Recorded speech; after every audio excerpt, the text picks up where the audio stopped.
So the today's session will be the time of supply. Today's session will be the time of supply. ఈ time of supply chapter లో మనం ఏం తెలుసుకుంటాం అంటే what is the importance of time of supply. అసలు time of supply అనే ఒక concept అసలు మనకి ఎందుకు, అసలు ఇన్వాయిస్ లో టైమ్ ఆఫ్ సప్లైని ఎందుకు మెన్షన్ చేయాలి, దానికి separate time of supply rules ఎందుకు ఉన్నాయి. They have different rules for determining the time of supply for the goods and determining the time of supply for the services under section 13 and dealing the situations with the change in the tax rate, finding out the effective tax rate when there is a change in tax rate under section 14. Section 15 మళ్ళీ value of supply లోకి వెళ్ళిపోతుంది. So time of supply provisions deal చేసే provisions అన్ని కూడా section 12 and section 13 and section 14 లో ఉన్నాయి. And along with that దీంతో పాటు మనకి సెక్షన్ 31 సబ్ సెక్షన్ 1 లో ఉన్న time limit for the issuance of due date అనేది కూడా ఇంపార్టెంట్. సో ఎంటైర్ టాపిక్ ని అసలు ఎందుకు టైమ్ ఆఫ్ సప్లై అనేది మనకి ఎందుకు ఇంపార్టెంట్ అనేది ఒక ఎగ్జాంపుల్ ద్వారా చూద్దాం. ఒక ట్రాన్సాక్షన్, ఒక చైన్ ఆఫ్ ట్రాన్సాక్షన్ ద్వారా మనం అండర్స్టాండ్ చేసుకుందాం. Okay, so let us take our chapter heading is time of supply. Time of supply.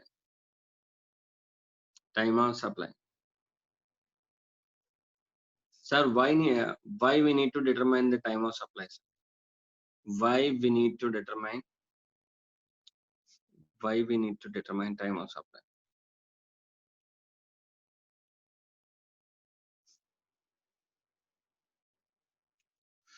Sir time of supply importance ఏంటి సార్? టైమ్ ఆఫ్ సప్లైని బట్టి ఏ డేట్ నా ఏ టైం సప్లై జరిగింది అనేది మనం డిటర్మైన్ చేయొచ్చు.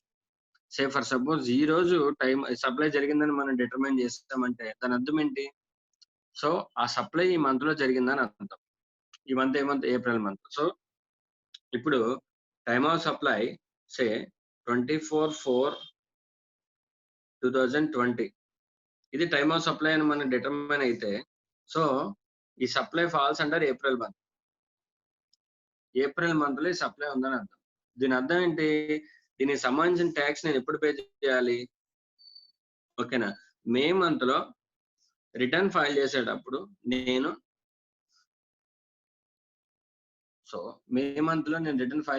నేను ఈ కన్సర్న్ సప్లైకి సంబంధించిన ట్యాక్స్ అనేది పే చేయాలి.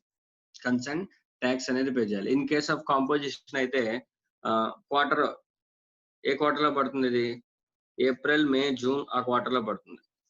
కాంపోజిషన్ అయితే, ఇన్ కేస్ ఆఫ్ కాంపోజిషన్ అయితే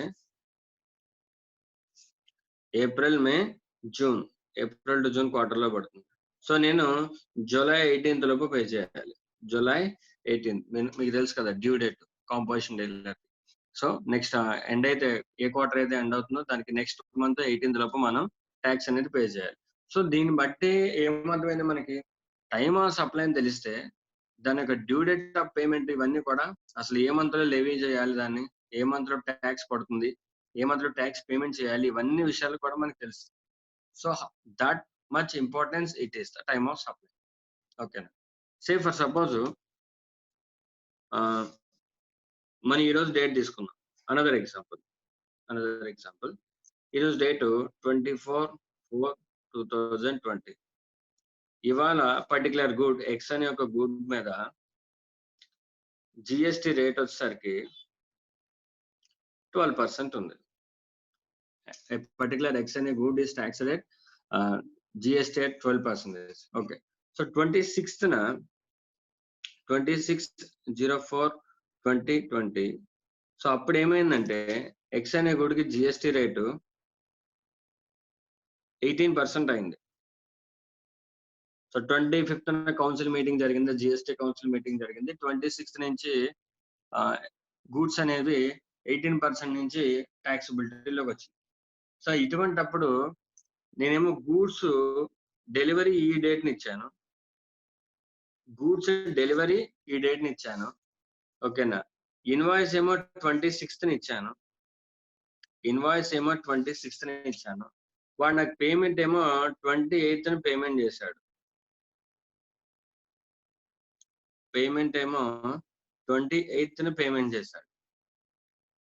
ఇక్కడేమో ముందే గూడ్స్ డెలివరీ ఇచ్చేసాను, తర్వాత ఇన్వాయిస్ ఇచ్చాడు, నేను ఇచ్చాను, తర్వాత వాడు నాకు పేమెంట్ ఇచ్చాడు. సో ఇలా జరగదా అండి? జరుగుతుంది. లాట్ ఆఫ్ సర్కమ్స్టాన్సెస్ ఉంటాయి. సో ఇప్పుడు which date I have to applicable? నేను ట్యాక్స్ అనేది 12% పే చేయాలా, 18% పే చేయాలా? సో ఏ డేట్ ని మీరు కన్సిడర్ చేసుకుంటారు? What is the time of supply? What is the time and date of supply? ఓకేనా? సో మనకి ఆ పర్టికులర్ టైమింగ్ అనేది తెలిస్తే మనకి 12% పే చేయాలా, 18% పే చేయాలా అనేది మనకి తెలుస్తుంది. ఓకేనా? This is one example. Okay, next ఇందాక మనం చెప్పుకున్నాం ఏప్రిల్ మంత్ లో ట్యాక్స్ పే చేయాలి. ఏప్రిల్ మంత్ సప్లై అయితే మే మంత్ లో మనం ట్యాక్స్ పే చేయాలి. ఒకవేళ టైమ్ ఆఫ్ సప్లై కనుక మే మంత్ అని అనుకుంటే, మే మంత్ లో సప్లై జరిగితే ఓకేనా, ట్యాక్స్ ఎప్పుడు పే చేయాలి? నేను ట్యాక్స్ పేమెంట్ జూన్ లో పే చేయాలి, అంతే కదా నేను? సో ఒకవేళ నేను మే నెలలో మే 20th will be the due date. 20th May will be the due date. So May month లో నేను 20th లోపు ట్యాక్స్ పే చేయకపోతే 21st నుంచి ఇంట్రెస్ట్ అనేది లెవీ అవుతుంది. ట్యాక్స్ అనేది with in the due date లోపు పే చేయకపోతే ఏమవుతుంది? I have to pay tax along with the interest. So first of all నాకు టైమ్ ఆఫ్ సప్లై డిటర్మైన్ అయితే డ్యూ డేట్ అసెర్టైన్ అవ్వచ్చు. డ్యూ డేట్ అసెర్టైన్ అయితే అది దాటిపోయిన తర్వాత రోజు నుంచి నాకు ఇంట్రెస్ట్ అనేది లెవీ అవుతుంది. సో ఫస్ట్ ఆఫ్ ఆల్ నేను ఇంట్రెస్ట్ లెవీ చేసుకోవాలనే సరే నాకు పర్ఫెక్ట్ టైమ్ ఆఫ్ సప్లై అనేది తెలియదు. ఓకేనా? This will be the another example. కొన్ని సిచ్యువేషన్స్ ఎలా ఉంటాయంటే, let us say 21st of April ఒక సప్లయర్ బయర్ ఇద్దరు మీట్ అయ్యారు. సప్లయర్ అండ్ బయర్ మీట్ అయ్యారు. There is a contract. వాళ్ళిద్దరి మధ్య ఒక కాంట్రాక్ట్ ఉంది. సే for suppose 1000 kgs of rice. 1000 kgs of rice. This is a contract. Supply చేయాలి. So 22nd ఏమైందంటే, 22nd అడ్వాన్స్ అమౌంట్ ఇచ్చారు. Advance amount. Okay. So 23/4 rice supply చేశారు. 24/4 invoice rice చేశాడు. 25th check ఇచ్చాడు. 26th బ్యాంక్ లో credit అయింది. Check collect అయ్యి bank లో క్రెడిట్ అయింది. సో ఇన్ని ట్రాన్సాక్షన్స్ ఉన్నాయండి. ఇది చైన్ ఆఫ్ ట్రాన్సాక్షన్. దీంట్లో ఏది ముందైనా జరగవచ్చు, తర్వాతైనా జరగవచ్చు. ఈ రెండు తప్ప ఫస్ట్ చెక్ ఇస్తే తర్వాత అది క్రెడిట్ అవుతుంది. ఇవి రెండు తప్ప ఇవి జరగడానికి, ఈ మధ్యలో జరగడానికి అది ముందు జరగవచ్చు, వెనకాల జరగవచ్చు. ముందు నేను సప్లై చేసేయచ్చు రైస్, తర్వాత నేను ఇన్వాయిస్ ఇవ్వచ్చు. లేదంటే ముందే ఇన్వాయిస్ ఇష్యూ చేసి తర్వాత రైస్ సప్లై చేయొచ్చు. సో ఎలా అయినా జరగచ్చు. నాకు అడ్వాన్స్ అమౌంట్ ఉండొచ్చు, ఉండకపోవచ్చు. లేదంటే ఎంటైర్ కన్సిడరేషన్ ముందే పే చేయొచ్చు. ఓకేనా? ఇటువంటి సిచ్యువేషన్స్ ఉన్నప్పుడు which date I have to consider as a time of supply? A date ని టైమ్ ఆఫ్ సప్లై కింద తీసుకోవాలి? ఓకేనా? సే ఫర్ సపోజ్ ఇవన్నీ కూడా ఒక మంత్ లో ఉన్నాయి కాబట్టి సరిపోయింది. ఇది 21/4 అనుకుందాం, ఇది 22/5 అనుకుందాం, ఇది 23/6 అనుకుందాం, ఇది 24/7 అనుకుందాం. ఓకేనా? ఇది 25/8 అనుకుందాం. ఓకేనా? సో ఇలా జరిగితే మరి ఇప్పుడు టైమ్ ఆఫ్ సప్లై ఎలా డిటర్మైన్ అవుతుంది? ఒక్కొక్కటే ఒక్కొక్క మంత్ డిఫరెన్స్ ఉంది.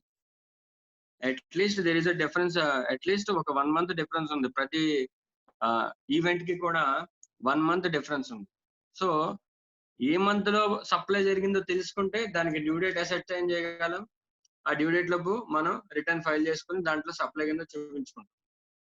This is what and this is why, because determination of time of supply is very much important.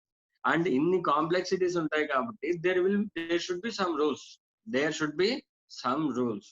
ఇటువంటి రూల్స్ లేకపోతే టైమ్ ఆఫ్ సప్లై ని డిటర్మైన్ చేయాలి. ఇప్పుడు టైమ్ ఆఫ్ సప్లై అనేది మనకి ఇక్కడ యాక్ట్ లో కనుక మెన్షన్ చేయకపోతే నా ఇష్టం సార్, నేను ఎప్పుడైనా దానికి నా ఇష్టం వచ్చిన మంత్ లో నేను సప్లై కింద కన్సిడర్ చేస్తాను. మేబీ నేను ఇక్కడ సప్లై కింద తీసుకోవచ్చు. సప్లై ఆఫ్ రైస్ ఎప్పుడైతే చేశాడో అప్పుడు సప్లై కింద తీసుకోవచ్చు. ఇన్వాయిస్ ఇచ్చిన మంత్ లో సప్లై కింద తీసుకుంటాను. పేమెంట్ వచ్చిన టైంలో సప్లై కింద తీసుకుంటాను. ఒకవేళ రూల్స్ లేకపోతే డిపెండింగ్ అపాన్ మై ఒపీనియన్ నేను తీసుకుంటాను. సో ఆ క్లాష్ అనేది పోకుండా, ఆ క్లాష్ అనేది ఉండకుండా, ఓకేనా, ఆ వేగ్నెస్ అనేది ఉండకుండా, సో ద గవర్నమెంట్ ఏం చేసిందంటే మనకి టైమ్ ఆఫ్ సప్లై రూల్స్ అనేది స్పెసిఫిక్ గా మెన్షన్ చేసింది. ఈ టైమ్ ఆఫ్ సప్లై రూల్స్ ని మనకి ఓన్లీ ఫార్ములా బేస్డ్ లో ఉంటాయి. ఓన్లీ ఫార్ములా బేస్డ్ లో ఉంటాయి. సో డిఫరెంట్ సిచ్యువేషన్స్ లో టైమ్ ఆఫ్ సప్లై ఎలా డిటర్మిన్ చేయాలి, ఫార్వర్డ్ సప్లైలో ఎలా డిటర్మిన్ చేయాలి, రివర్స్ ఛార్జ్ లో టైమ్ ఆఫ్ సప్లైని ఎలా డిటర్మిన్ చేయాలి, ఓకేనా. దాంతోపాటు ఒకవేళ ఇప్పుడు మనకి మీకు కూపన్స్ వస్తుంటాయి, వోచర్స్ వస్తుంటాయి. ఏదైనా పెద్ద పెద్ద షాపింగ్ మాల్స్ లో పర్చేజ్ చేసినప్పుడు కూపన్స్ ఇస్తారు, మీకు క్యాష్ బ్యాక్ రూపంలో అటువంటి ఇస్తారు. సో వాటికి టైమ్ ఆఫ్ సప్లై ఎలా తీసుకోవాలి, లేదంటే సడన్ గా జిఎస్టి డిపార్ట్మెంట్ నా ప్రిమిసెస్ కి వచ్చిన, నా బిజినెస్ ప్రిమిసెస్ కి, and they started investigating.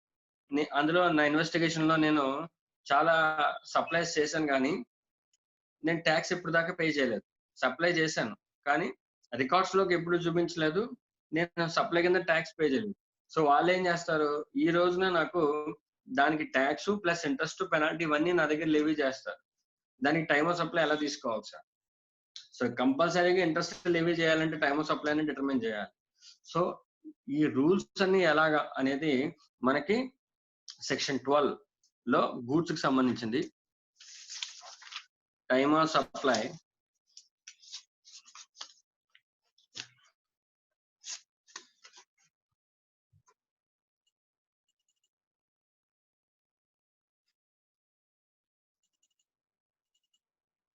So time of supply for the goods ఏమో under section time of supply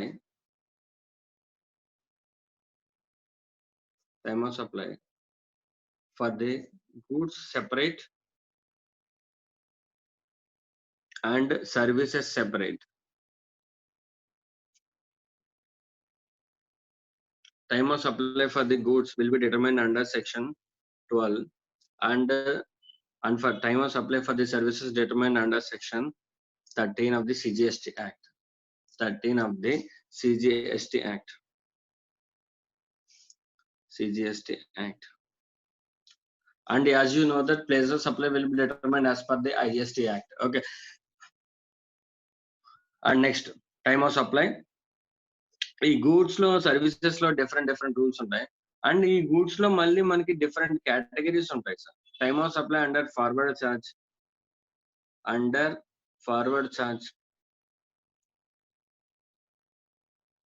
and then reverse charge. Forward charge లో టైమ్ ఆఫ్ సప్లై ఎలా determine చేయాలి, reverse charge లో ఎలా డిటర్మైన్ చేయాలి, continuous supply of goods లో ఎలా determine చేయాలి,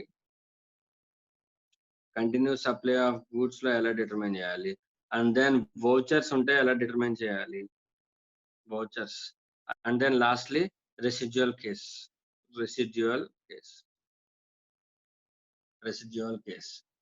సో ఇలా ఉంటే టైమ్ ఆఫ్ సప్లైని ఈచ్ సిచ్యువేషన్స్ లో, ఈచ్ కేస్ లో how to determine that. Same situations ఏవైతే ఉన్నాయో గూడ్స్ లో, సేమ్ ఇన్ని 5 సిచ్యువేషన్స్ కూడా సేమ్ మళ్ళీ సర్వీసెస్ లో ఉంటాయి. Same situations here.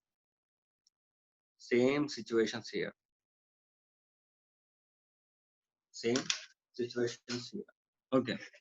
So first of all మనం forward charge. So first of all goods మనం తెలుసుకుంటాం. సో గూడ్స్ అండర్స్టాండ్ అయిన తర్వాత క్లియర్ గా then we will go for the services. ఓకేనా. సో ఇందులో మనకి మేజర్ అంటే అంత టఫ్ గా ఏముంటుంది అంటే it was only formula based. మనకి ఆల్రెడీ ప్రతి దాంట్లో కూడా ఫార్ములాస్ ఉంటాయి. So we have to get the values and substitute in the formula in order to get the answer. అంతే, షూర్. అంతకుమించి ఇంకేం ఉండదు. ఓకేనా. But we have to be very careful with the dates. So okay. So moving further, అసలు time of supply for the goods under forward charge ఒకసారి చూద్దాం. We'll read out the theory. Okay. The time of supply fixes the point when the liability to charge GST arises. It also indicates when a supply is deemed to have been made. అసలు supply ఎప్పుడు జరిగింది అనే దాన్ని మనకు తెలియాలంటే time of సప్లైలో ద్వారా మనకు తెలుస్తుంది. అదే మనం చూసాం.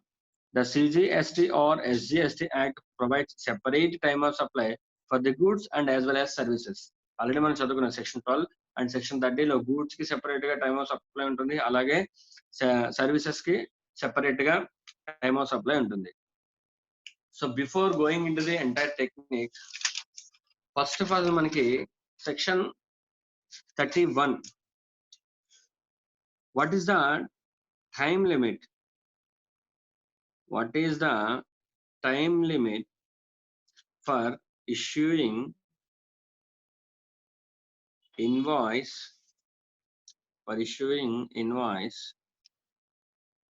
under section 31(1), under section 31(1). Sir ఏంటి సార్ ఇది? సార్ ఇన్వాయిస్ అనేది మనం ఎప్పుడు పడితే అప్పుడు ఇచ్చేయచ్చా? లేదంటే నేను ఈ రోజు గూడ్స్ సెండ్ చేశాను, ఇన్వాయిస్ ఒక 6 నెలల తర్వాత ఇవ్వచ్చా? ఓకే, గూడ్స్ కన్నా ముందే నేను ఇన్వాయిస్ ఇవ్వచ్చా? లేదంటే పేమెంట్ తీసుకున్నాను, గూడ్స్ కి ఇన్వాయిస్ ఇచ్చేసాను, సప్లై తర్వాత చేసుకోవచ్చా? అసలు టైం లిమిట్ ఎలా ఉంటుంది? ఇన్వాయిస్ ఇవ్వడానికి ఏమైనా రూల్స్ ఉన్నాయా? ఇన్వాయిస్ పేమెంట్ కన్నా ముందు ఇవ్వాలని. మీరు ఇప్పుడు షాప్కి వెళ్ళాను అన్న, ఒక షాప్కి వెళ్ళి మీరు అక్కడ ఫర్ సపోజ్ ఒక 1000 రూపీస్ అంతా పర్చేజ్ చేశారు, no doubt he has to give the invoice. So invoice ఇవ్వాల్సి వచ్చినప్పుడు మీరు డబ్బులు ఇచ్చాక వాళ్ళు ట్యాక్స్ ఇన్వాయిస్ ఇవ్వాలా? ఓకేనా? లేదంటే మీరు వెళ్ళంగానే మీరు ఆ గూడ్స్ మీకు ఏమేం కావాలో చెప్పేస్తే ముందు వాళ్ళు ట్యాక్స్ ఇన్వాయిస్ ఇస్తారు, తర్వాత మీరు డబ్బులు కట్టాలి. ఓకేనా? ఇన్ కేస్ మీరు ఆన్లైన్ డెలివరీ చేస్తున్నారు, ఆన్లైన్ లో గూడ్స్ పర్చేజ్ చేస్తున్నారు, అప్పుడు ఏమవుతుంది? గూడ్స్ అక్కడ డిస్పాచ్ అవ్వాలి, మన ఇంటికి రావాలి. ఓకేనా? ఇన్వాయిస్ దాంతో పాటు పంపిస్తున్నాడు. లేదంటే ఆన్లైన్ లో జనరేట్ చేస్తున్నాడు. అంటే మనం ఆన్లైన్ లో మనం ఆర్డర్ బుక్ చేయగానే ఇన్వాయిస్ జనరేట్ చేస్తారా? లేదంటే ఇంటికి వచ్చాక కూడా మనకి అక్కడ ఇన్వాయిస్ డిస్పాచ్ అయి ఉంటుంది, ఇన్వాయిస్ అక్కడ స్టిక్ చేసి ఉంటుంది ఆర్డర్ మీద. సో అసలు ఇన్వాయిస్ రూల్స్ ఏంటి? వాళ్ళు అప్పుడే ఇవ్వాలని రూల్ ఏమైనా ఉందా? లేదంటే అండ్ పర్టికులర్ గా టైం లిమిట్ ఏమైనా ఉందా? ఇంతని టైం లిమిట్ ఏమైనా మెన్షన్ చేశారంటే సెక్షన్ 31(1) లో డిఫరెంట్ సిచ్యువేషన్స్ లో డిఫరెంట్ టైం లిమిట్స్ మెన్షన్ చేస్తారు. అంటే ఆ టైం లిమిట్ లోపు ఇన్వాయిస్ ఇచ్చేయాలి, ఆ టైం లిమిట్ లోపు ఇన్వాయిస్ అనేది మ్యాండేటరీగా ఇచ్చేయాలి. ఇవ్వకపోతే టైమ్ ఆఫ్ సప్లై మారుతుంది, అనేది మారుతుంది. సో అసలు ఒకసారి చూద్దాం, what is the time limit for issuing invoice under section 31(1). Okay, so different situations ఉంటాయి. నో ఆఫెన్స్, ఇందులో మనం we will put it on the paper in easy manner. First of all మనం ఒకసారి చదువుతాం. Time limit for the issuance of invoice in case of supplier of goods. A registered person, underline the word registered person. Invoice ఎవరు ఇవ్వగలరమ్మా? Unregistered person ఇవ్వగలరా? ఇవ్వలేడు. Only the registered person can give. That is why the frame is starting with the registered person. A registered person supplying the taxable goods shall issue invoice before or at the time of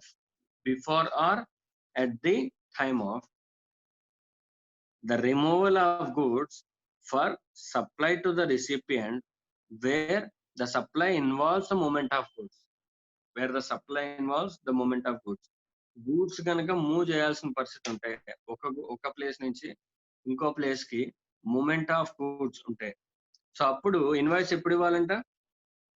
removal of goods before or at the time of removal of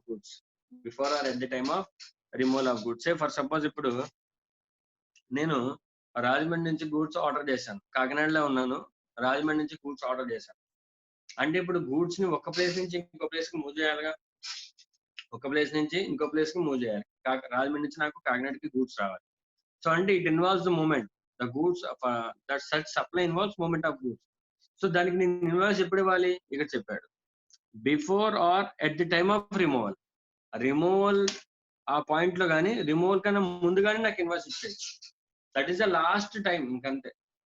ఓకేనా? So అంటే నాకు goods dispatch అయ్యేటప్పుడే నాకు invoice అనేది generate చేయాలి. అర్థమైందా? So అందుకనే మీరు ఇప్పుడు ఆన్లైన్ లో గూడ్స్ ఆర్డర్ చేస్తే so before or at the time of such removal, మీకు అమెజాన్ నుంచి డిస్పాచ్ అయిన రోజు కానీ డిస్పాచ్ అవ్వక ముందు రోజు కానీ లేదంటే ఆర్డర్ పెట్టిన వెంటనే కానీ ఇన్వాయిస్ అనేది జనరేట్ అవ్వచ్చు. That is the time limit. That is the time limit. అదేనా మీకు. సో దీన్ని బట్టి అక్కడ ప్రొవిజనింగ్ అనేది చూసుకుంటారు. కావాలంటే మీరు చూసుకోండి, మీకు ఆర్డర్ ప్లేస్ చేసిన తర్వాత మీకు ఆర్డర్ వచ్చిన తర్వాత ఆ ఇన్వాయిస్ డేట్ చెక్ చేసుకుంటే మాక్సిమం మీకు గూడ్స్ డిస్పాచ్ అయ్యిన రోజు కానీ అంతకు ముందు రోజు కానీ దాని మీద డేట్ ఉంటుంది మీ ఇన్వాయిస్ మీద. ఓకేనా. That is why sir, that is as per this sir. ఓకేనా. అది అలా ఎందుకు చేశారంటే యాజ్ పర్ దిస్, ఇక్కడ ఒక రూల్ ఉంది కాబట్టి రూల్ ని ఫాలో అవ్వాలి కాబట్టి they issued the invoice on such date. ఓకేనా. సో అలా లింక్ చేసుకోవాలి. ఓకే. ఒకవేళ గూడ్స్ మూమెంట్ డెలివరీ అవసరం లేదు సార్, అప్పుడు సార్ గూడ్స్ మూమెంట్ అవసరం లేదు, అప్పుడు ఎలా అంటే గూడ్స్ మూమెంట్ ఏ సిచ్యువేషన్ అవసరం ఉంటుంది సార్. సే ఫర్ సపోజ్ ఒక ప్లాంట్ అండ్ మిషనరీ కొన్నాను, అప్పుడు గూడ్స్ మూమెంట్ చేయని అవసరం లేదు, నాకు అక్కడే ఉంటాయి గూడ్స్. నేను that does not require any movement. So అప్పుడు ఏం చేయాలి, నాకు డెలివరీ అవైలబుల్ ఉంటే సరిపోతుంది. సో నాకు హ్యాండ్ ఓవర్ చేస్తే సరిపోతుంది, ఆ టైంలో నాకు ఓనర్షిప్ అని ఇచ్చేస్తే సరిపోతుంది. ఆ సిచ్యువేషన్స్ లో delivery of the goods or making available thereof, నాకు గూడ్స్ అక్కడ హ్యాండ్ ఓవర్ చేసినా పర్లేదు, లేదంటే నాకు తీసుకోవడానికి నాకు అక్కడ పెట్టేసినా సరిపోతుంది, మూమెంట్ అవసరం లేదు. సో ఆ సిచ్యువేషన్స్ లో before or at the time of making goods available to me, before or making such goods available to me, that will be the last stage, that will be the last time and date for the issuance of invoice. Okay now, next, issuance of invoice in case of continuous supply of goods. Okay, paper మీద రాద్దాం ఒక్క నిమిషం. in case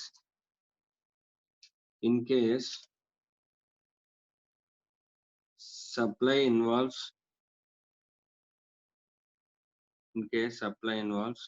movement of goods,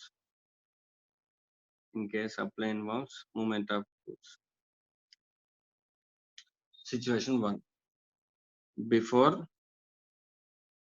or at the time of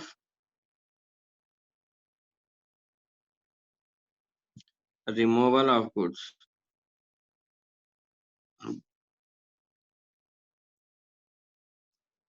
before or at the time of removal of goods. Okay na. In case of other case, supply not involving movement, supply not involving movement, supply not involving movement. Okay na. At that time, so ఇప్పుడు నేను షాప్కి వెళ్తున్నాను, షాప్కి వెళ్ళి goods purchase చేస్తాను, అక్కడ నాకు నేనే తీసుకుంటాను గూడ్స్ అనేది, నాకు సప్లయర్ ఏమి ఆ గూడ్స్ తీసుకొచ్చి ఇంటి దగ్గర పెట్టాల్సిన అవసరం లేదు, నేను షాప్ దగ్గర నాకు హ్యాండ్ ఓవర్ చేస్తే సరిపోతుంది. మేకింగ్ అవైలబుల్ దగ్గర ప్యాక్ చేసి అక్కడ పెట్టాడంటే దాని అర్థం ఏంటి, మేకింగ్ అవైలబుల్ టు మీ, నేను తీసుకెళ్ళమని అర్థం. సో దానికి సప్లై ఎప్పుడు ఇన్వాయిస్ ఎప్పుడు ఇవ్వాలంటే the supply involving the movement, not involving the movement of goods అయితే before or at the time of delivery or making available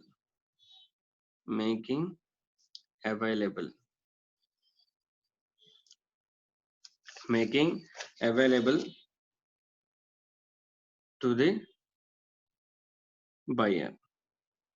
ఇంకా క్లారిటీగా రాసుకుంటే, so before or at the time of delivery or making available to the buyer, ఈ 2 situations లో. ఓకేనా. In case the supply involves movement of goods before or at the time of removal of goods, and where the supply not involving the movement before or at the time of delivery or making the goods available to the buyer. Okay, this will be the last time, this will be the due date. Then time limit annagana due date ante clear ga untundi, this will be the due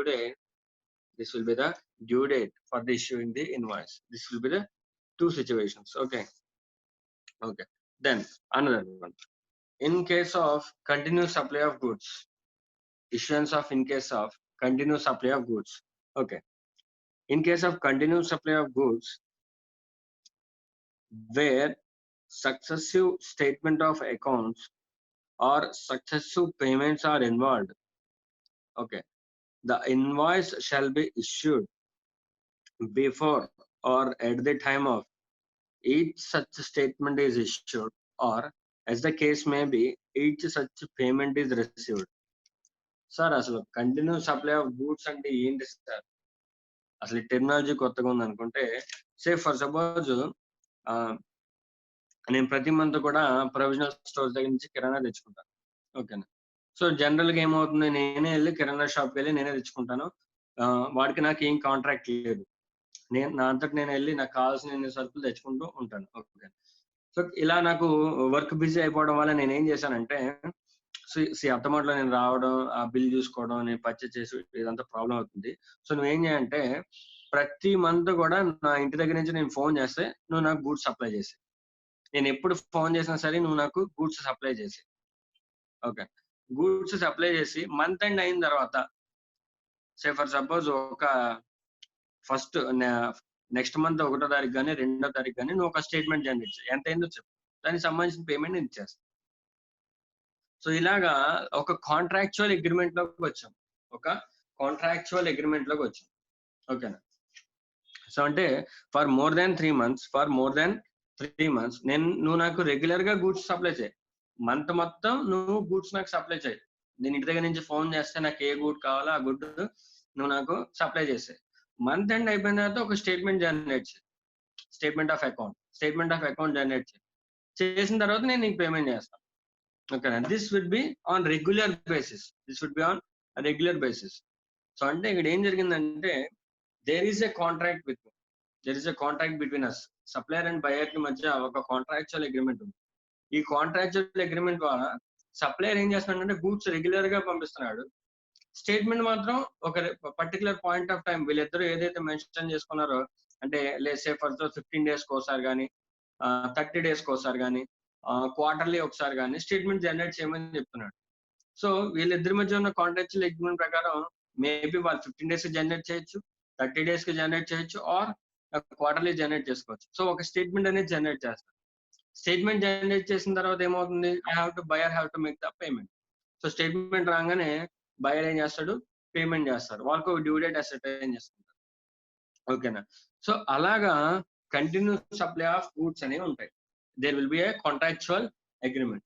so దాని ప్రకారం ఇప్పుడు దాని ప్రకారం definition ఏం చెప్పాడో ఒకసారి చూద్దాం. Continuous supply of goods means a supply of goods which is provided or agreed to be provided అంటే ఫ్యూచర్ లో చేయబోయే కూడా ముందే చెప్తున్నాడు. Continuously or on recurrent basis under a contract whether or not by means of a wire, cable, pipeline or any other medium or any other conduit, and for which the supplier invoices the recipient on a regular or periodic basis, and includes the supply of such goods as the government may be prescribed, subject to such conditions by notification. ఏం లేదన్నా, ఒక contractual agreements ద్వారా goods నాకు regular basis మీద supply చేస్తే దాన్ని continuous supply of goods అని అంటారు. సరే ఇక్కడ ఏంటి sir, only whether or not, ఇక్కడ ఏంటి wire, cable, pipeline, other conduit అన్నాడు. అంటే కేవలం వీటి ద్వారానే గూడ్స్ పంపించాలా? గూడ్స్ ప్రతిదాన్ని వీటి ద్వారా పంపించాల్సిన అవసరం లేదు. అందుకని అక్కడ అన్నాడు వెదర్ ఆర్ నాట్ అనే పదం యూజ్ చేశాడు.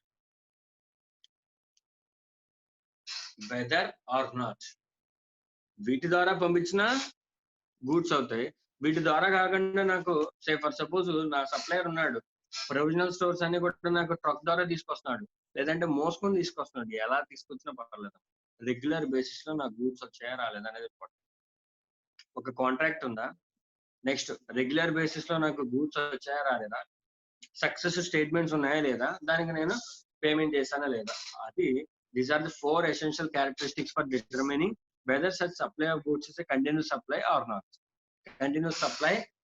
అంతే తప్ప వాడు నాకు పైప్ ద్వారా పంపించాడా, లేదంటే ఒక వైర్ కేబుల్ ద్వారా పంపించాడా, లేదంటే టెలిఫోన్ ఉందన్నా, ఆ టెలిఫోన్ సర్వీసెస్ ఇంతకుముందు వైర్ ద్వారా వచ్చాయి, ఇప్పుడు ఏమవుతుంది వైర్లెస్ ద్వారా వస్తుంది. నెక్స్ట్ గ్యాస్ పైప్ లైన్ ఉంది, ఇప్పుడు కాకినాడలో చూసుకుంటే ప్రతి ఇంటికి కూడా గ్యాస్ పైప్ లైన్ ఉంటుంది. సో వాళ్ళు ఏం చేస్తారంటే గ్యాస్ కంటిన్యూస్ గా వస్తుంటుంది. డిపెండింగ్ అపాన్ అవర్ కన్జంప్షన్ మనం యూజ్ చేసుకుంటాం. ప్రతి మంత్ ఏమవుతుంది, జనరేట్ అవుతుంది గ్యాస్ బిల్ జనరేట్ అవుతుంది. సో దానికి మనం పేమెంట్ చేసుకుంటాం. ఇది కూడా continuous supply. So continuous supply అంటే కొన్ని వైర్ ద్వారా, కేబుల్ ద్వారా, పైప్ లైన్ ద్వారా వస్తాయి, కొన్ని అదర్ మోడ్స్ లో వస్తాయి. లైక్ కన్వీనియన్స్ తీసుకొస్తుంది ట్రక్ ద్వారా. ఓకేనా, ఇప్పుడు బిగ్ బజార్ వాళ్ళు ఏదో ట్రక్ ఉపయోగిస్తారు. సో అలాంటిదే నా సప్లయర్ ఒక ట్రక్ కానీ లేదంటే అతనే తీసుకొచ్చి ఇచ్చినా సరే, it will be treated as a continuous supply of goods. Continuous supply of goods. Okay, by this you are clear with the continuous supply of goods. సరే, ఈ కంటిన్యూస్ సప్లై ఉన్నప్పుడు డ్యూ డేట్ ఎలా అసర్టైన్ చేయాలి? Invoice ఎప్పుడు ఇవ్వాలి? Invoice అనేది ఎప్పుడు ఇవ్వాలి? ఓకేనా, దానికి చెప్తున్నాడు. In case of continuous supply of goods where successive statement of accounts or successive payments are involved. నేను స్టేట్మెంట్స్ ఇస్తూ ఉంటాను, వాడు పేమెంట్స్ చేస్తుంటాడు. ఒక్కసారి స్టేట్మెంట్ ఇవ్వను, డైరెక్ట్ గా పేమెంట్ చేస్తాడు. ఓకేనా, సో అటువంటిప్పుడు అంటే నేను అమౌంట్ చెప్తే డైరెక్ట్ గా పేమెంట్ చేస్తాను. లేదంటే కొంతమందికి నేను స్టేట్మెంట్ ఇస్తే ఆ స్టేట్మెంట్ చూసుకుని వాళ్ళు పేమెంట్ ఇస్తారు. సో ఎలా అయినా జరగచ్చు. అందుకని where successive statement of accounts or successive payments are involved, the invoice shall be issued. ఇది డ్యూ డేట్ చెప్పే line. The invoice shall be issued before or at the time each such statement is issued, or as the case may be, each such payment is received. ఓకేనా, so ఏది ముందు జరిగితే అది. Statement నేను ముందు ఇచ్చాను, payment తర్వాత వచ్చింది. సో స్టేట్మెంట్ నేను ఎప్పుడైతే ఇస్తున్నానో, స్టేట్మెంట్ కన్నా ముందే నేను ఇన్వాయిస్ జనరేట్ చేయాలి. స్టేట్మెంట్ కన్నా ముందే నేను ఇన్వాయిస్ అనేది జనరేట్ చేయాలి. ఒకవేళ పేమెంట్ ముందు వచ్చేస్తుంది, పేమెంట్ కన్నా ముందే నేను ఇన్వాయిస్ జనరేట్ చేసుకోవాలి. పేమెంట్ కన్నా ముందు కానీ, పేమెంట్ వచ్చిన రోజు కానీ, స్టేట్మెంట్ కన్నా ముందు కానీ, స్టేట్మెంట్ ఇచ్చే రోజు కానీ. ఓకే అన్న, so before or at the time of such statement or the payment is involved. So okay, I will put it on the paper. In case of continuous supply of goods, in case of continuous supply of goods, in case of continuous in case of continuous supply of goods, in case of continuous supply of goods before or at the time of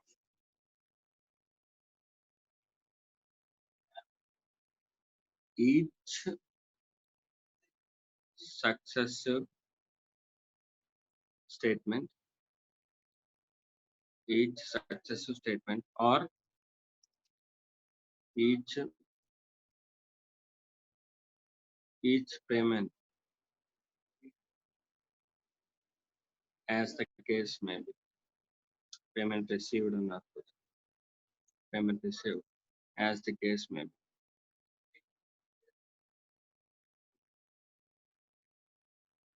ఒకవేళ statement ఉంటే, అందుకని అక్కడ అన్నాడు కొన్ని situations లో statement ఉండొచ్చు, కొన్ని situations లో పేమెంట్ ఉండొచ్చు, కొన్ని సిచ్యువేషన్స్ లో రెండు ఉండొచ్చు. ఓకేనా, సో ఏదున్నా సరే, ఏది ఫస్ట్ వస్తే అది. ఒకవేళ స్టేట్మెంట్ ముందు ఇచ్చాను అన్న, సక్సెస్ స్టేట్మెంట్స్ అనేవి ముందు ఇచ్చాను. ఓకేనా, సో స్టేట్మెంట్ ముందిస్తే before or at the time of such statement.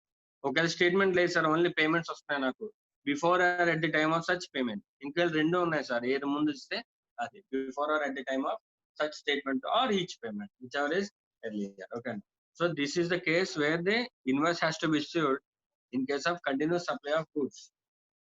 In case of continuous supply of goods. And next situation, sale on approval basis. ఇది మీకు ఆల్రెడీ తెలుసు, sale on approval basis. goods sent on sale on approval basis. Sale on approval basis.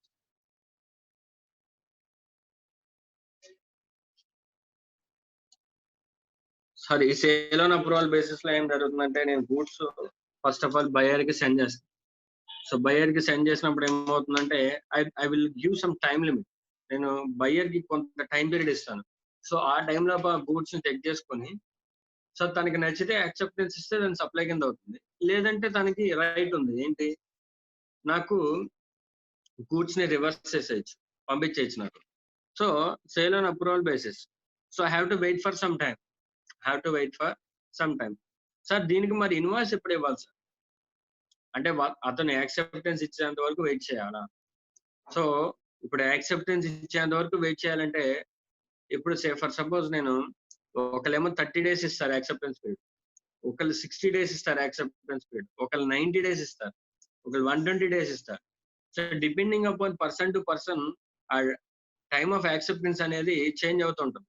So అప్పటి వరకు మనం time of supply తీసుకోకపోతే ఎలా levy చేయగలం వాటికి? అర్థమైందా మీకు? సో అందుకని యాక్ట్ లో వాడు ఒక టైం ఇచ్చాడు. వాడు ఏమన్నాడంటే, so the invoice has to be issued, time limit for invoice, time limit for invoice. So time limit for invoice shall be before or at the time of supply, before or at the time of, before or at the time of supply, or 6 months from the date of removal. 6 months from the date of removal.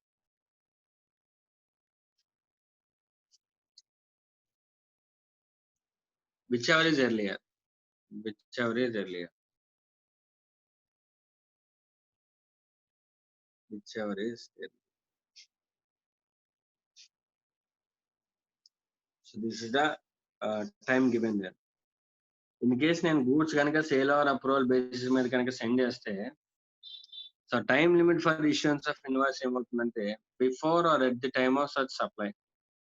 Sir ఏంటి sir time of supply? నేను already time of supply గురించి discuss చేస్తుంటే వీడు మళ్ళీ time of supply అంటాడేంటి? Time of supply అంటే వాళ్ళు ఎప్పుడైతే యాక్సెప్టెన్స్ ఇస్తారో అది సప్లై కింద కన్వర్ట్ అవుతుంది. Say for suppose example, or 6 months from the date of removal. నేను ఎప్పుడైతే గూడ్స్ ని సెండ్ చేశానో అక్కడి నుంచి 6 months లో, అక్కడి నుంచి 6 months, లాస్ట్ 6 months టైం ఇచ్చాడు. సో అందరూ కూడా 30 days ఇవ్వచ్చు, లేదంటే 20 days ఇవ్వచ్చు, లేదంటే 1 month ఇవ్వచ్చు, 3 months ఇవ్వచ్చు. అలా డిఫరెంట్ పర్సన్స్ ఉంటాయి. కాబట్టి that itself says that వాడు యాక్సెప్టెన్స్ ఇచ్చినప్పుడు రోజు కానీ, లేదంటే 6 months from the date of removal. So ఏదైతే ముందు ఫాలో అవుతుందో దాన్ని last date for issuance of invoice కింద తీసుకోమంటున్నాడు. Let us take an example. ఓకేనా? సో ఇప్పుడు date of removal of goods, date of removal of goods, date of removal of goods. Okay, so 1st January 2020, say 2020 say. Okay na? So పంపించాను, వాడు acceptance ఇచ్చింది ఎప్పుడంటే date of acceptance. వాడు goods అన్ని check చేసుకున్నాడు. వాడు goods అన్ని check చేసుకుని 01/02/2020 యాక్సెప్టెన్స్ ఇచ్చాడు. 01/02/2020 acceptance. So what is the time limit for issuance of due date under section 31? దీనికి ఇప్పుడు డ్యూ డేట్ ఎలా కట్టాలంటే, సో డ్యూ డేట్ కంప్యూటేషన్ ఈ ఫార్ములాలో సబ్స్టిట్యూట్ చేయాలి కదా. ఇక్కడ ఏమన్నాడు? Before or at the time of supply అన్నాడు. ఇక్కడ టైమ్ ఆఫ్ సప్లై ఏమవుతుంది? వాడు యాక్సెప్టెన్స్ ఏదైతే డేట్ ని ఇచ్చాడో అది మనకి టైమ్ ఆఫ్ సప్లై అవుతుంది. అంతే కదా, సప్లై కింద కన్వర్ట్ అయిందని అర్థం అండి. So time of supply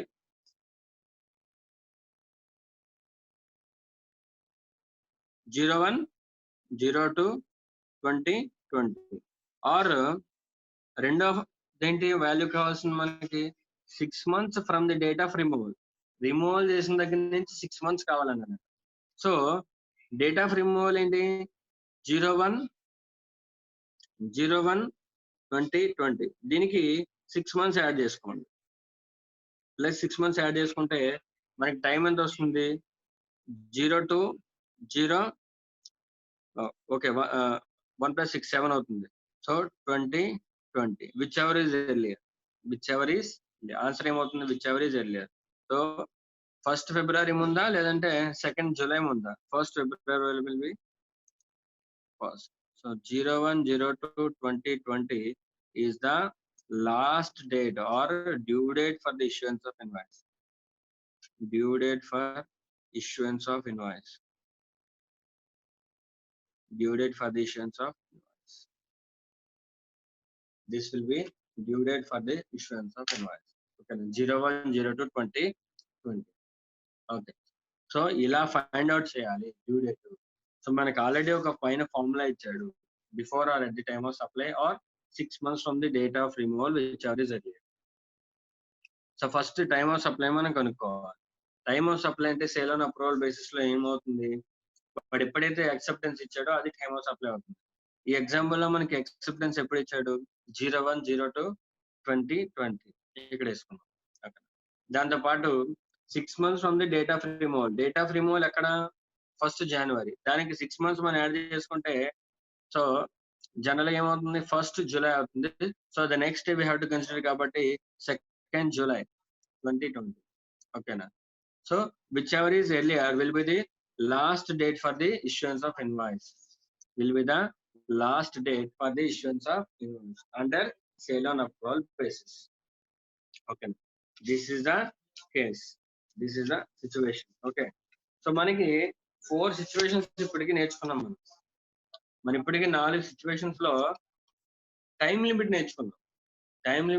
time of supply నేర్చుకోలేదు, టైం లిమిట్ నేర్చుకున్నాం. అదేనా, టైం లిమిట్ నేర్చుకున్నాం. ఈ టైం లిమిట్ ఏంటంటే, in case where the supply involves movement of goods, like online goods order చేయడం కానీ, లేదంటే నేను వేరే ప్లేస్ నుంచి గూడ్స్ నాకు ట్రాన్స్పోర్ట్ అవ్వాల్సి ఉన్నా సరే దాన్ని movement of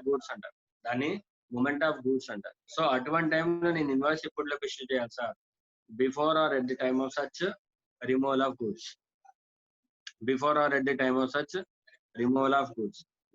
next, where the supply does not involve the moment.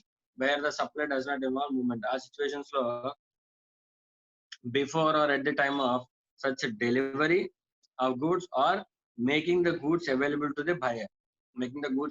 The buyer. Say for suppose ఒక ప్లాంట్ అండ్ మిషనరీని ఒక ప్లేస్ లో సబ్స్టిట్యూట్ చేయాలి, లైక్ ఇన్స్టాలేషన్ చేయాలి. సో అలా ఇన్స్టాల్ చేయాల్సి వచ్చినప్పుడు గూడ్స్ ఈ డిఫరెంట్ ఎక్విప్మెంట్ అంతా తీసుకెళ్ళి అక్కడ ఇన్స్టాలేషన్ చేస్తారు. ఇన్స్టాలేషన్ చేసి నాకు ఎప్పుడైతే మేడ్ అవైలబుల్ టు మీ, నాకు ఎప్పుడైతే గూడ్స్ అవైలబుల్ ఉంచారో that will be the due date for the issuance of invoice under 31(1). Okay. Next, in case where of continuous supply of goods, కంపల్సరీగా కంటిన్యూస్ సప్లై అని determine చేయాలంటే what are the conditions or rules? Compulsory contractual agreement ఉండాలి.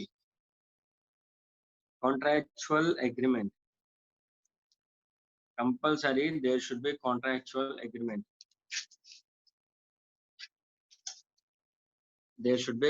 agreement. Successive statements ఉండొచ్చు.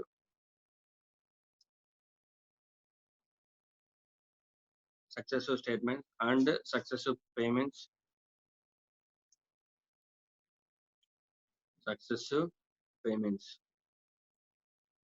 Regular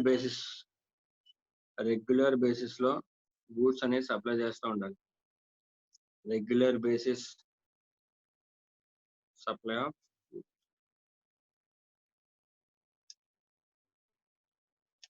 regular basis మీద goods అనేవి supply చేస్తూ ఉండాలి.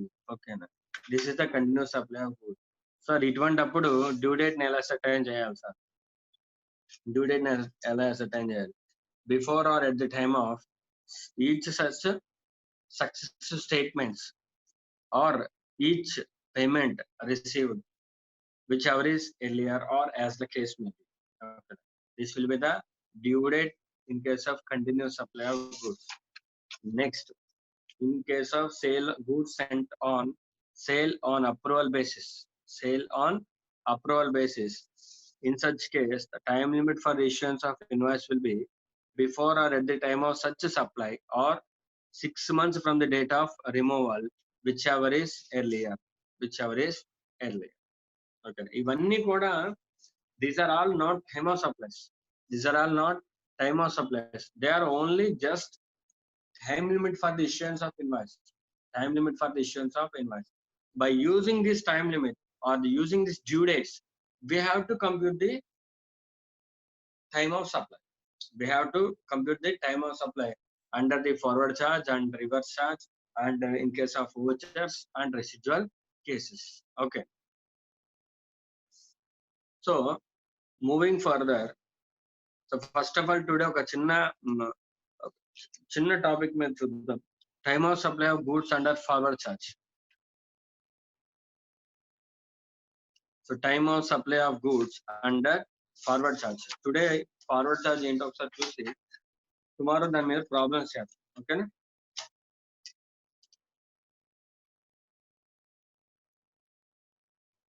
Time of supply of goods. We are in only goods. Time of supply of goods and of goods under forward charge. Under forward charge. Time of supply of goods under forward charge.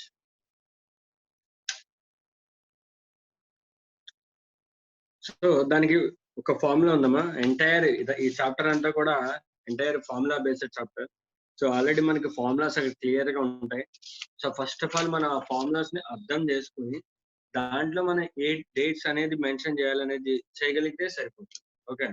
So first of all I'm reading the time of supply of goods under forward charge, which means section 12(1). Section 12(1) deals with the forward charge. Okay. The time of supply of goods under forward charge. Normal supply of goods. Normal supply of goods. Forward charge అంటే normal supply. Reverse charge కి separate provisions ఉంటాయి. Okay. The time of supply of goods shall be either of the following dates.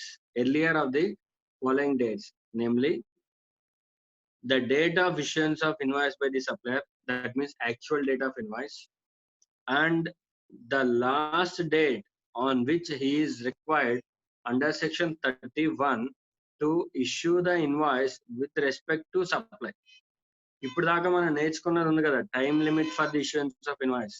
Nothing but that is the last date, due date for the issuance of invoice which was lent under section 31. ఇప్పుడు దాకా మనం నేర్చుకున్నది section 31 ప్రకారం చూసాం కదా. So అందులో మనం ఒక డ్యూ డేట్ అసర్టైన్ చేస్తున్నాం. ప్రతి సిచ్యువేషన్ లో కూడా మనం ఒక డ్యూ డేట్ అసర్టైన్ చేస్తున్నాం. ఆ డేట్ ని కానీ or the date on which supplier receives the payment with respect to such supply. Date of payment where the supplier receives the payment. అంటే ఇక్కడ పేమెంట్ అనేది సప్లయర్ వచ్చిన డేట్ చెప్తున్నాడు తప్ప రిసిపియంట్ ఎప్పుడైతే పేమెంట్ చేశాడు అనేది మనకి ఇర్రిలవెంట్. రిసిపియంట్ ఎప్పుడు మనకి పేమెంట్ చేస్తాడు ఇర్రిలవెంట్. ఎప్పుడైతే సప్లయర్ కి పేమెంట్ ఎప్పుడు వచ్చింది అనేది అది మనకి రెలవెంట్. సార్ అదేంటి సార్ వాడు పేమెంట్ చేస్తే వీడికి వచ్చినట్టే కదా. ఏమోనన్నా వాడి పేమెంట్ లో అకౌంట్ ఎప్పుడైతే ట్రాన్స్ఫర్ చేశాడో ఆన్ ద డే వీడికి పడకపోవచ్చు, 2 days తర్వాత పడవచ్చు. చెక్ పంపించాడు, ఒక 2 days 3 days తర్వాత క్లియర్ అవుతుంది. So depends upon situation. అందుకని ఇక్కడ సప్లయర్ పాయింట్ ఆఫ్ వ్యూలో చెప్పాడు, the date on which the supplier receives the payment. The supplier receives the payment with respect to such supply.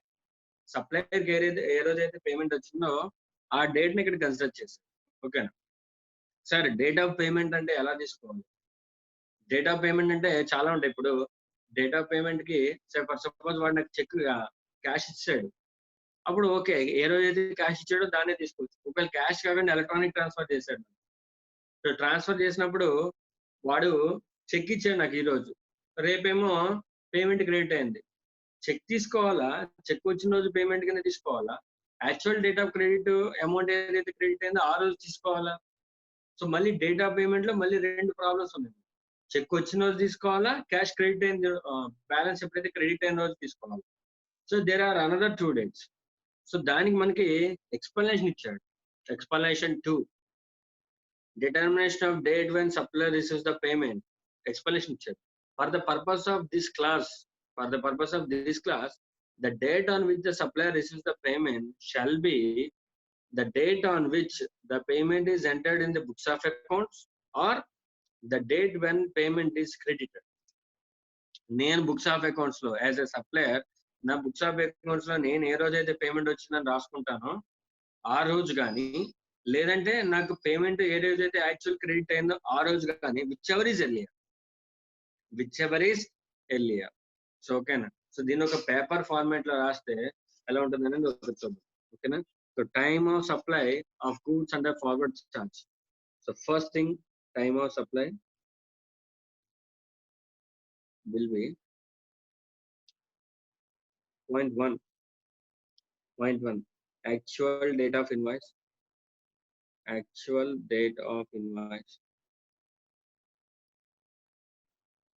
or point two due date of invoice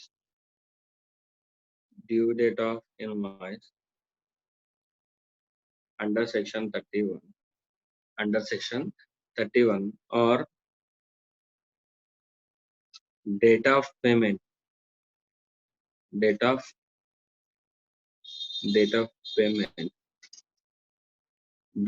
is earlier.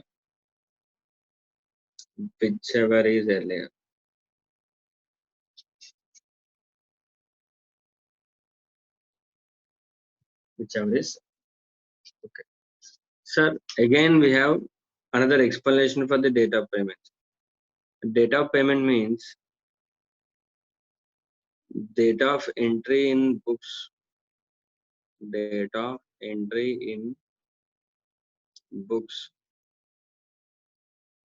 of supplier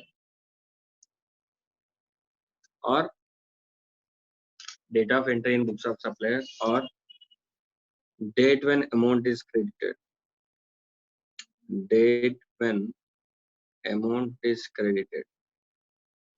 Credited అనేది ఎవరికి జరుగుతుందన్న? Supplier కే జరుగుతుంది.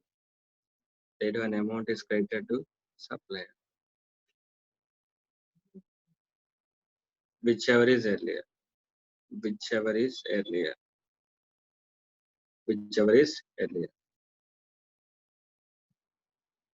Okay. So this is the time of supply under forward charge. This will be the time of supply under forward charge.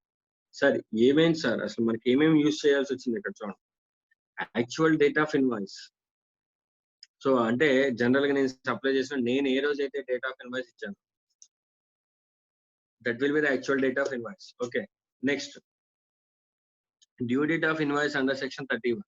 So మా actual date of invoice అనేది వాడు already మనకి problem ఇచ్చేస్తాడు. Next ఇంకో మనం కనుక్కోవాల్సింది ఏంటంటే డ్యూ డేట్ ఆఫ్ ఇన్వాయిస్ అనేది మనం కనుక్కోవాలి. ఇది సెక్షన్ 31 లో ఆల్రెడీ మనం చూసాం ఎలా కనుక్కోవాలనేది. సో దీనికి మనకి వర్కింగ్ ఉంటుంది. Due date of invoice working ఉంటుంది. Next date of payment. General గా ఇవి రెండు ఇవ్వకుండా డేట్ ఆఫ్ పేమెంట్ వాడే ఇచ్చేస్తాడు. సో ఇది కూడా మనకి ప్రాబ్లం ఇచ్చేస్తాడు. సో అంటే actual date of invoice, date of payment వాడే ఇచ్చేస్తాడు. మనం ఇంకా కనుక్కోవాల్సింది ఏముంటుందంటే డ్యూ డేట్ ఆఫ్ ఇన్వాయిస్ ఒకటి మనకు కనుక్కోవాలి. సో ఆల్రెడీ మన సెక్షన్ 31 లో మనం ఏదైతే చెప్పామో ఆ డ్యూ డేట్ కనుక్కుని ఆ ఒక్క డేట్ ఇక్కడ సబ్స్టిట్యూట్ చేస్తే ఈ 3 డేట్స్ లో విచ్ ఎవర్ ఇస్ ఎర్లియర్ ఏదైతే ఫస్ట్ డేట్ అవుతుందో that will be the time of supply under forward charge. అంతేనా, సింపుల్. ఒకవేళ డేట్ ఆఫ్ పేమెంట్ కి డైరెక్ట్ గా ఇవ్వకుండా date of entry in books అలాగే డేట్ ఆఫ్ క్రెడిట్ ఇలా 2 డేట్స్ ఇస్తే ఒక చిన్న వర్కింగ్ పడుతుంది. ఈ రెండింటిలో విచ్ ఎవర్ ఇస్ ఎర్లియర్ తీసుకోవాలి. దాన్ని తీసుకొచ్చి ఇక్కడ సబ్స్టిట్యూట్ చేసుకుంటాం. డ్యూ డేట్ ఆల్రెడీ సెక్షన్ 31 ప్రకారం తీసుకొచ్చి ఇక్కడ సబ్స్టిట్యూట్ చేసుకుంటాం. యాక్చువల్ డేట్ ఆఫ్ ఇన్వాయిస్ వాడేస్తాడు. ఓకేనా.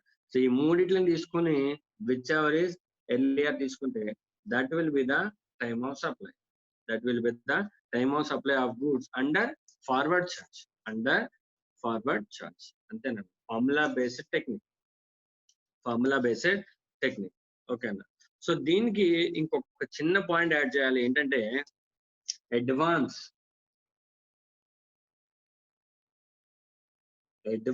For the goods.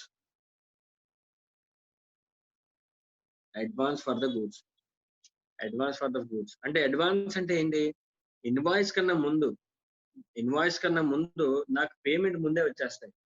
జనరల్ గా ఇన్వాయిస్ ఇచ్చిన తర్వాత పేమెంట్ ఇస్తారు ఎవరైనా. నాకు ఇన్వాయిస్ కన్నా ముందు. So date of payment is before the date of invoice. DOP means date of payment. Date of payment is before the date of invoice. In such a case మనకి దాన్ని advance కింద అంటారు.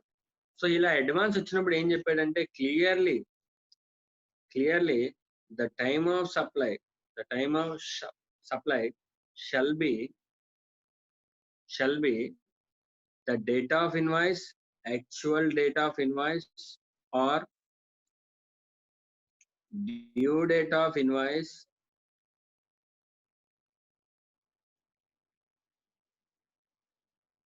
date of invoice actual, or the due date of invoice. Okay na, whichever is earlier, whichever is earlier. Okay na, ఒక్కటి ఒక్క point మాత్రం చాలా జాగ్రత్తగా గుర్తుపెట్టుకోవాలి. సో అడ్వాన్స్ ఫర్ గూడ్స్ ఇలా అడ్వాన్స్ ఎప్పుడైనా వచ్చిందంటే అడ్వాన్స్ వచ్చిన రోజు ట్యాక్స్ అవ్వదు, అమౌంట్ వచ్చిన రోజు దాన్ని సప్లై కింద తీసుకోకూడదు.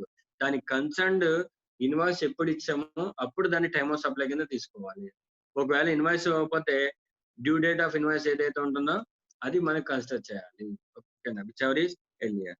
So this is the advance for goods. Sir advance for goods అని మనకి ఏమైనా ప్రాబ్లం క్లియర్ గా మెన్షన్ చేస్తాడు సార్. ఒక్కొక్కసారి క్లియర్ గా మనకి అడ్వాన్స్ ఫర్ గూడ్స్ అని మెన్షన్ చేస్తాడు, లేకపోతే ఇచ్చిన డేట్స్ ఉంటాయి మనకి. డేట్ ఆఫ్ పేమెంట్ డేట్ ఇస్తాడు, డేట్ ఆఫ్ ఇన్వాయిస్ డేట్ ఇస్తాడు. సో దీన్ని బట్టి డేట్ ఆఫ్ పేమెంట్ కన్నా డేట్ ఆఫ్ ఇన్వాయిస్ ముందే పడిపోయిందంటే సో అని అర్థం అది అడ్వాన్స్ అని అర్థం. అడ్వాన్స్ కింద మనకి కన్సిడర్ చేసి, so since date of payment ముందే ఉంది కాబట్టి అది అడ్వాన్స్ కింద మనం కన్సిడర్ చేసి కంపల్సరీగా టైమ్ ఆఫ్ సప్లై ఏది తీసుకోవాలి, డేట్ ఆఫ్ ఇన్వాయిస్ తీసుకోవాలి. డేట్ ఆఫ్ ఇన్వాయిస్ తీసుకోవాలి. ఈ అడ్వాన్స్ ని కూడా మీరు దీనిలా కన్సిడర్ చేస్తే మీకు ఆన్సర్ రాంగ్ వస్తుంది. అడ్వాన్స్ ని కూడా తీసుకెళ్లి ఇందులో సబ్స్టిట్యూట్ చేస్తే మీకు ఆన్సర్ తప్పు వస్తుంది. అడ్వాన్స్ ని సెపరేట్ గా ట్రీట్ చేయాలి. ఎలా ట్రీట్ చేయాలి సార్? అడ్వాన్స్ వచ్చినప్పుడు కంపల్సరీగా time of supply date of invoice తీసుకుంటాయి. Date of invoice or due date of invoice under 31 charges earlier అలాగే తీసుకోవాలి. Okay, so we will do some problems. So ఆ ప్రాబ్లమ్స్ బట్టి మనకి క్లారిటీ వస్తుంది. ఒక చిన్న ఎగ్జాంపుల్ తీసుకుని ఆ ఎగ్జాంపుల్ ద్వారా ప్రాబ్లం చేద్దాం. Okay,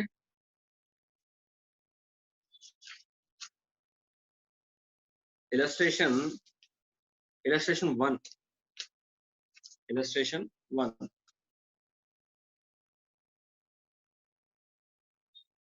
Illustration 1.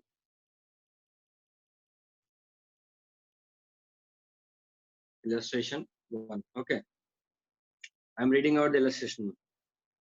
Okay, Mansh and Vansh. Let us take it as a Manish and Vanish. Okay. So Manish and Vanish, a trading company, a registered supplier, is liable to pay GST under forward charge. అది clear గా చెప్పాడు. వాళ్ళు ఏదో ఏ charge అంట, forward charge అంట. Okay, determine the time of supply from the following information. మనల్ని ఏం ఫైండ్ అవుట్ చేయమన్నానంటే time of supply find out చేయమన్నాడు. వాడు కొన్ని డీటెయిల్స్ ఇచ్చాడు. ఏమేంటి?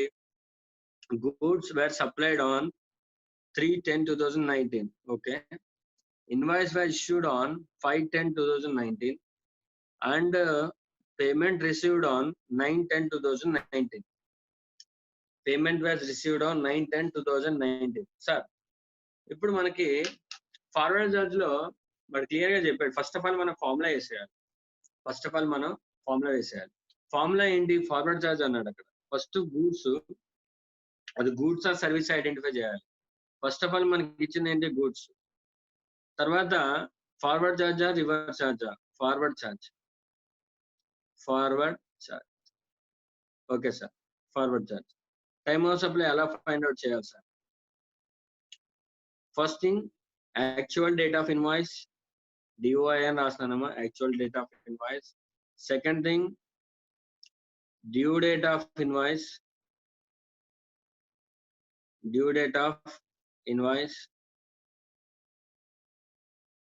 Third thing date of payment, DOP, date of payment, which ever is earlier. So ఇక్కడ actual date of invoice ఎప్పుడు ఇచ్చాడు మనకి? ఇప్పుడు మనం సబ్స్టిట్యూట్ చేయాలి. సేమ్ ఈ ఫార్ములా ఎలా అయితే ఉందో దాని ప్రకారం సబ్స్టిట్యూట్ చేద్దాం. ఓకేనా? యాక్చువల్ డేట్ ఆఫ్ ఇన్వాయిస్ ఎప్పుడు ఇచ్చాడు మనకి? 5/10/2019. అంతేగా? 5/10/2019. నెక్స్ట్ డేట్ ఆఫ్ పేమెంట్ ఎప్పుడు ఇచ్చాడు మనకి? డేట్ ఆఫ్ పేమెంట్ లో రెండు ఇవ్వలేదు మనకి. డేట్ ఆఫ్ ఎంట్రీ, తర్వాత date one which amount credited, ఈ రెండు ఇవ్వలేదు మనకి. డైరెక్ట్ గా పేమెంట్ అని వాడే ఇచ్చేసాడు. సో మనకి ఇంకా వర్క్ ఈజీ చేశాడు. సో డేట్ ఆఫ్ పేమెంట్ ఎప్పుడు ఇచ్చాడు? 09/10/2019. ఓకేనా. Next I'm sorry, due date ఇది. So date of invoice, actual date of invoice 05/10/2019. 05/10/2019. ఇప్పుడు మనం డ్యూ డేట్ ఫైండ్ అవుట్ చేయాలి. సో డ్యూ డేట్ కి వాడు ఏం చెప్పాడు చూడండి, గూడ్స్ వేర్ సప్లైడ్ అన్నాడు. సింపుల్ పదం యూజ్ చేశాడు, ఏంటంటే గూడ్స్ వేర్ సప్లైడ్ అన్నాడు. సార్ గూడ్స్ వేర్ సప్లైడ్ అంటే దాని అర్థం ఏంటి? రిమూవల్ నెససరీ ఉందని అర్థం. గూడ్స్ రిమూవల్ నెససరీ ఉందని అర్థం. గూడ్స్ కి ఎప్పుడైతే రిమూవల్ నెససరీ ఉంటే దానికి ఇన్వాయిస్ ఎప్పుడు ఇష్యూ చేయాలమ్మా? Before or at the time of such removal. Before or at the time of such removal will be the last date for the issuance of invoice under section 31, where the supply involves movement. So అంటే moment కన్నా ముందే ఇవ్వాలి, లేదంటే moment రోజు ఏదైతే ఉంటుందో ఆ రోజుని కన్స్ట్రక్ట్ చేయాలి. సో గూడ్స్ ఏ రోజు సప్లై చేశాడు మనకి? 3/10/2019. This will be the due date. So due date of invoice will B 3/10/2019. ఇప్పుడు మీరు చెప్పండి, టైమ్ ఆఫ్ సప్లై ఏమవుతుంది? Whichever is earlier. So అన్ని కూడా అక్టోబర్ మంత్ లోనే ఉన్నాయి. విచ్ ఎవర్ ఈజ్ ఎర్లియర్ అంటే 3rd October 2019. 3rd October 2019 will be the time of supply. Will be the time of supply. Will be the time of supply. అంతేనా? Okay. So వాడు ఇక్కడ ఏం చెప్పాడు ఒకసారి ఆన్సర్ రీడ్ అవుట్ చేద్దాం. Okay. As per section 12(2), the time of supply of goods shall be earlier of the following dates. Already మనం వేసుకున్నదని మనం చెప్తున్నాడు. Okay. The date of invoice of issue of invoice, that is actual date of invoice, and the last date on which he is required under section 31(1) to issue the invoice with respect to such supply, nothing but the due date of invoice. Next, the date on which supplier receives the payment, date of payment, whichever is earlier. Whichever is earlier. Okay. So ఇప్పుడు మనకి already వాడు ఏమి ఇచ్చాడు? Actual date of invoice ఇచ్చాడు, date of payment కూడా ఇచ్చాడు. మనం find out చేయాల్సిన దాంట్లో ఒకే ఒకటి, ఏంటది? Due date of invoice.